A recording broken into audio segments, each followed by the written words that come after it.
Good afternoon. Hi, Sweta ji. Good afternoon, ma'am. Good afternoon. How are you doing? Yes, I'm doing pretty well. Thank you for asking. And how about you? How have you been so far? Yeah. And how has your day been so far? Yes, my day was good. So far, so good. And it was very productive because today I did my practice with my co-learner. So that's why it was a productive day for me. And I'm feeling hilarious in front of you because after a long time, I got a chance to connect with someone by video. So again, it's a second for me, like it's a cloud nine for me. Yeah, most welcome on my channel, first of all, because I am very grateful to have you on my channel. Okay, so as you know, my name is Sarita and I hail from UP, Tapa. I hold a bachelor degree in English literature as well as I have PGDC diploma. And I am a dedicated homemaker and proud mother of two grown-ups. If I talk about my hobbies, I have varieties of hobby. I love reading books, cooking, singing, and I have a strong wanderlust for traveling as well as. But these days, I am a passionate, enthusiast English learner. So I am fully focused on upgrading, enhancing my English communication skill. That's the reason recently I have created my channel by the name of Fluent with Sarita, where I try to upload some conversational video and sometimes short also, like related to idioms, vocabulary, uh, in order to upgrade myself and in order to become one fluent and content speaker. So thank you so much. Now I would love to listen about you. Yes, yes, ma'am.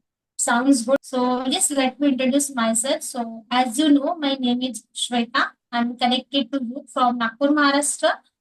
I'm a mother of one child. I was working profession earlier, but recently I just quit my job. And now it's been 1.5 years I'm at home. So, trying to enhance my skill so that in my upcoming career, I will get. If I talk about my hobbies, so I like reading books. And if I talk about my educational qualification, so I have done MBA. So that's why I'm looking forward for the HR opportunity, and English is required, and that's why I'm also doing my practice. That's Wow, wonderful. Yeah, wonderful introduction. I'm really happy, and I always appreciate your efforts. Despite being busy schedule, you take out some time for your English practice, and really you have improved a lot. Because I have known you for last 1 year. That time you were not that much fluent. You were fluent, but not that much articulate. But these days you have, I can find a drastic change in yourself because of your hard work, your dedication. No doubt you are really impeccable, eloquent speaker. I always appreciate you. Thank you, mom, for your this kind of words. But yes, I'm trying to be fluent. Still, I'm not that much, but yes, definitely in future I will be fluent speaker. Let's talk about today's discussion. Today's discussion is going to be very intriguing, interesting because today we are not going to talk about our English learning, the struggle journey, nothing. We are going to talk about some real, relevant aspects of life like generation gaps, relationships, marriage decisions, and social media impact. And these are the relatable, very real aspect of our life. It is not a kind of debate where we need to prove each other wrong and right. It is just a open conversation. Here we want to know about each other perception towards these aspect. So first of all, Yes. I yes, I want to say like these days as like people oftenly say that 80s 90s generation people, they were more connected, they were more patient because they were family oriented people. They always chose stability in their life. But when we talk about new generation Gen Z's people, even though they are very smart and they are very intellectual and very independent, they have access of knowledge, they are techno savvy person, and they can take decision, they are very open to learn. Still they are struggling silently, they are struggling for mental peace, for comparison, because they find somewhere they want to compare, they want to go ahead from others. So somewhere they are lacking in uh, this struggle. they are not getting that. Despite all the success, all facilities, they are missing something. It may be their emotional bonding, it may be their a peace of mind. So here one question I want to ask, it is very interesting question. What major differences do you notice between 80s, 90s people and today's people, today's generation? So what's Okay. your take I'm on?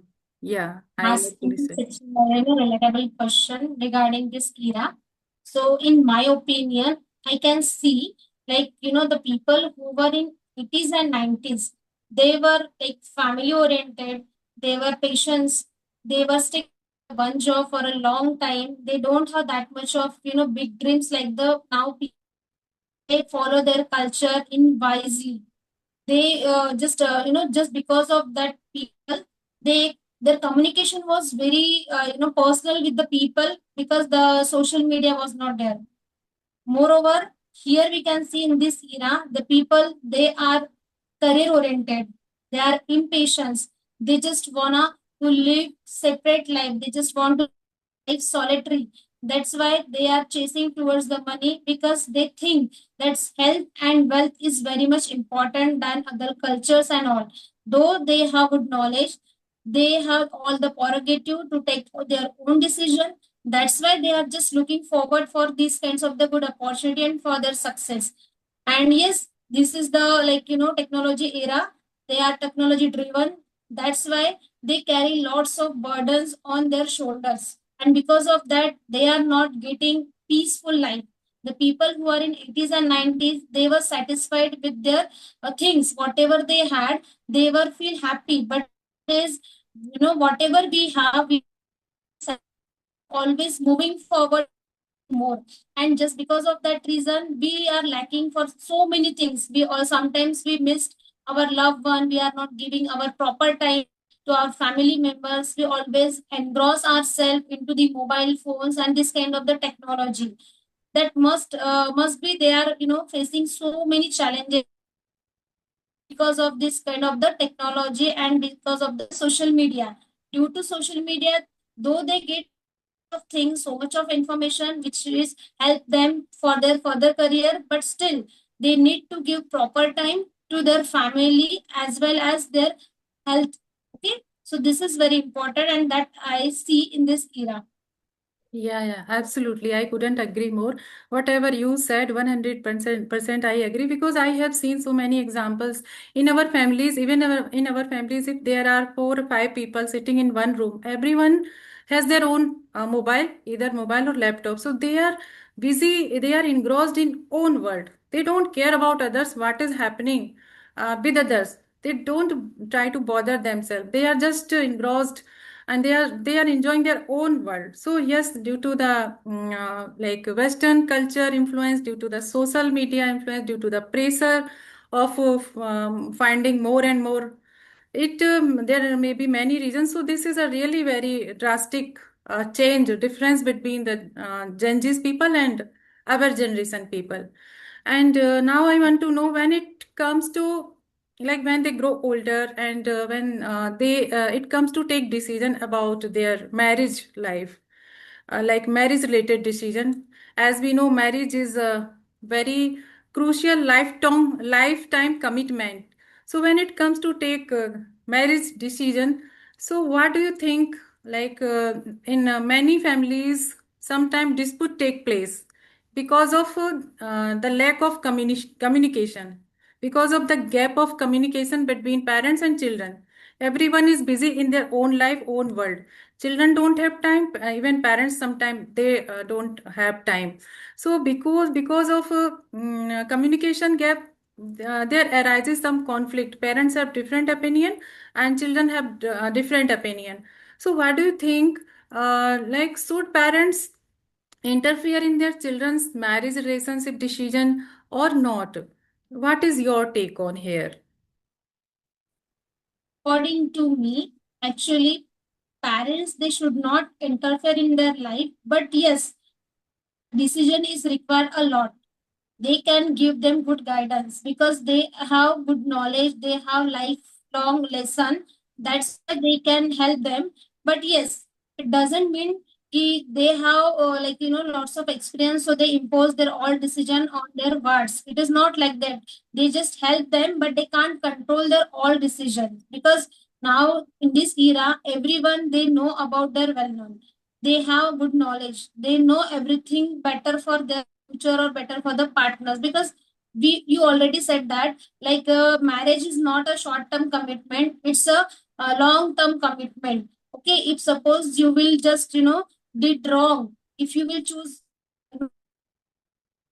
you have to suffer a lot in your future. So for that they need to maintain the decision between their parents and their choice, because ultimately only the spouses or the partners they need to get married to each other. So for that they have a good knowledge about the other person. If suppose they are understand them very well, then only they can choose this partners. And but yes, it is required they take the decision from their parents too, but it is not they will tell you that not good, not good, that will not go for that. No, it is not that decision.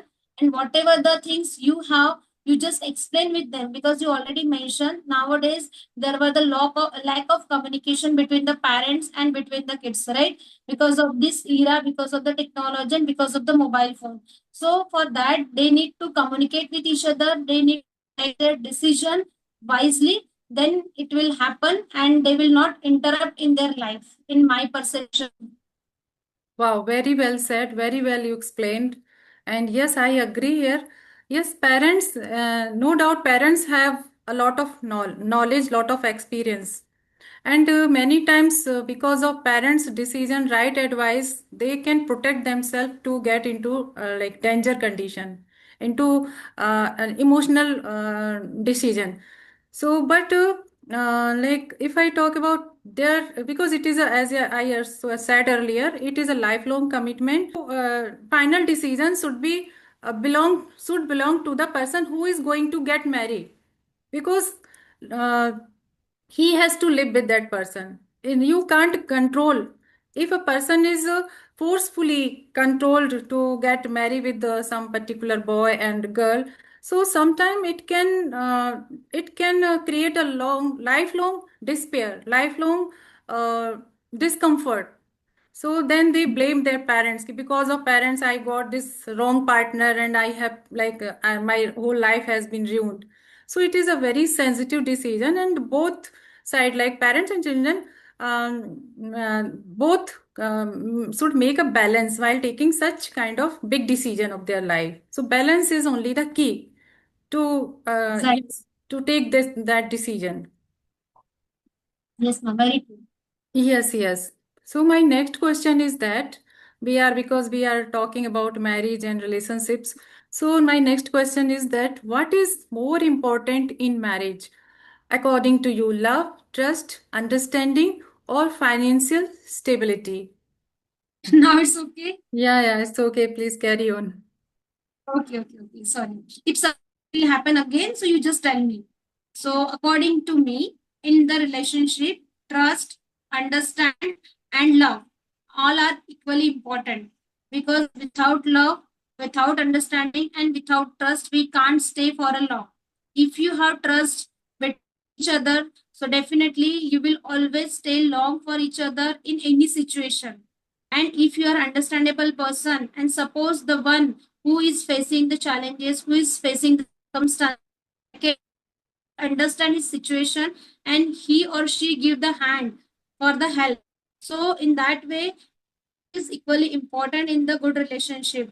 Because nowadays we can see, because of this era, because of the technology, the distance they are, increasing.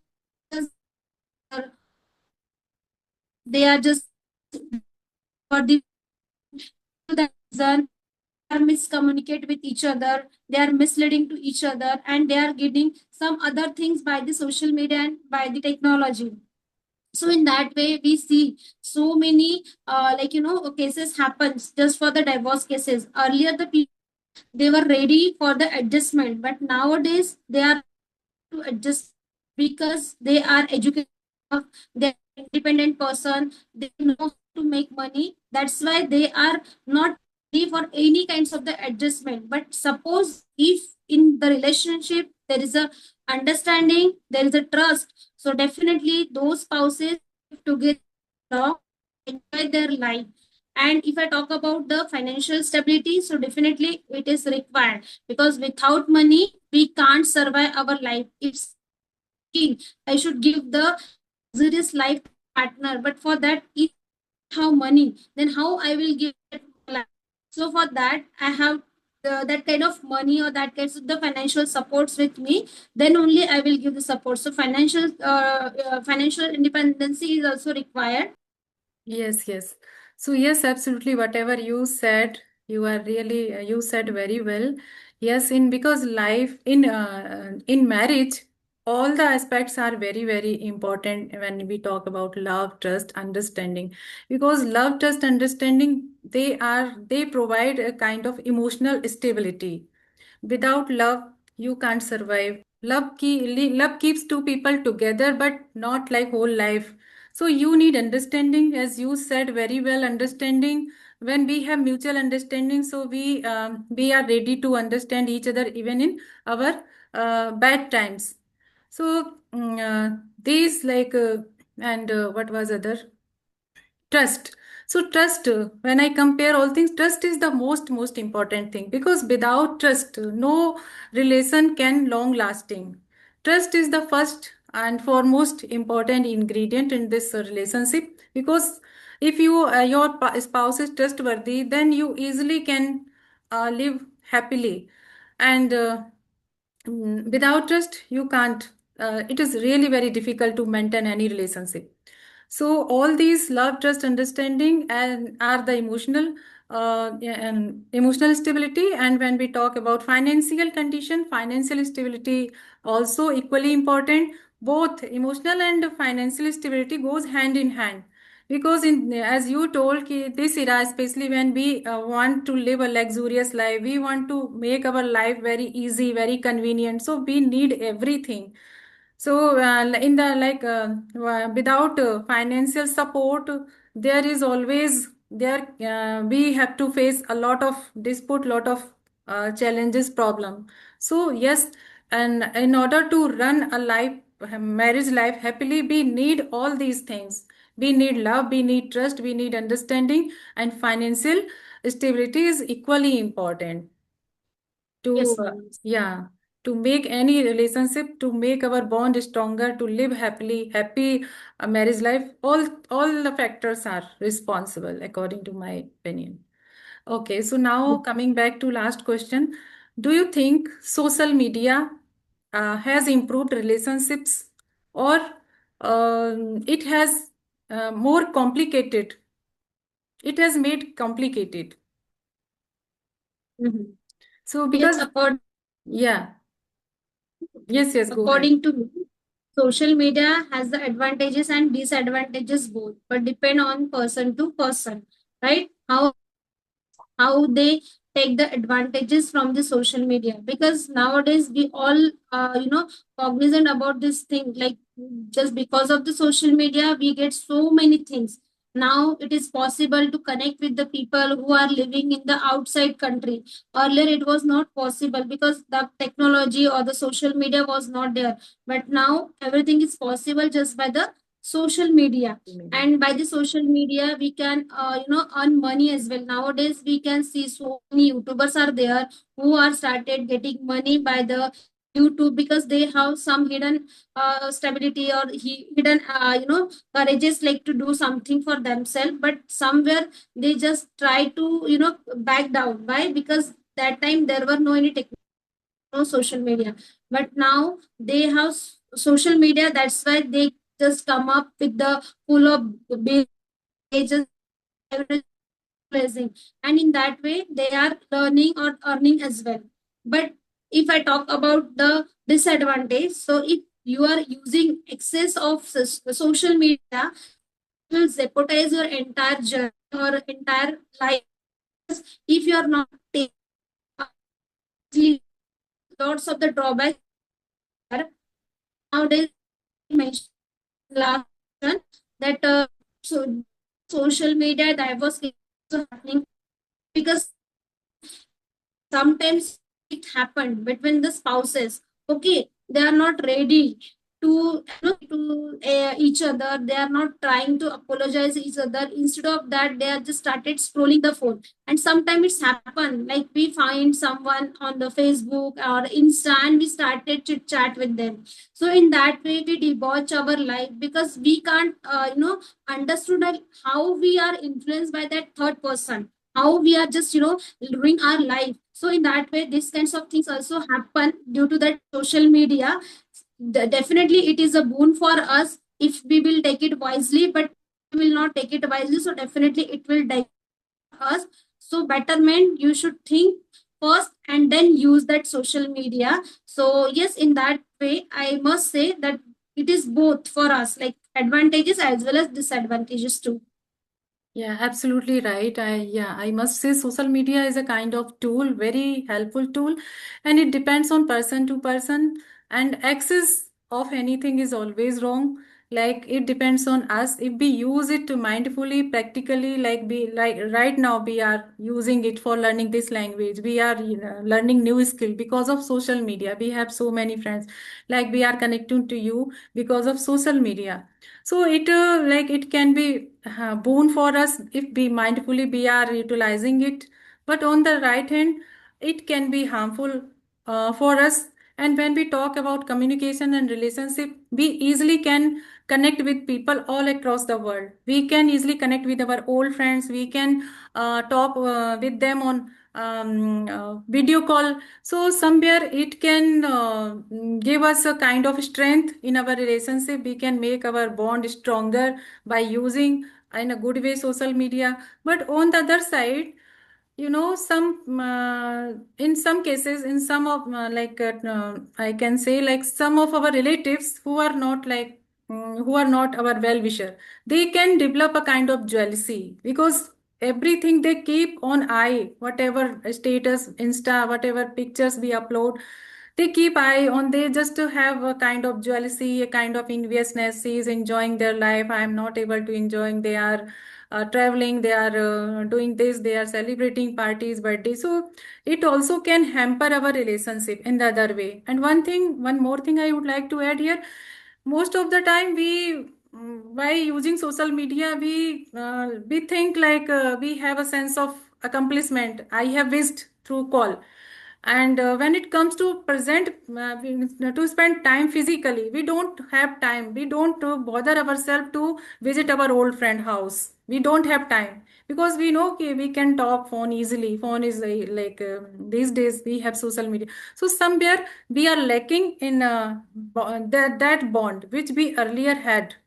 So yes, it is one side we can is make our bond strong by using social media. Another side, we can like emotionally we are disconnected. I say if you give priority to any friend, any relative, 5 minutes out of 24 hours you can take out, you can excuse out your time.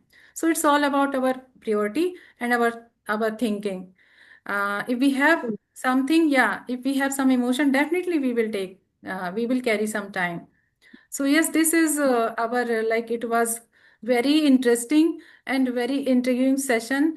And like I want to conclude by saying balance is only the key to maintain relationship with between two people, two generation people. And when it comes to use social media, so here we need we also need balance, how to use it and how to like how much time we have to spend. So on at the end of the day, I would say we have to maintain our balance and some decorum to maintain our it could be our relationship, it could be using social media, our yeah, like emotions.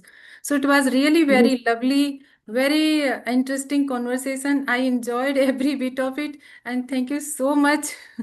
Yes, I am very thankful for you for your precious time.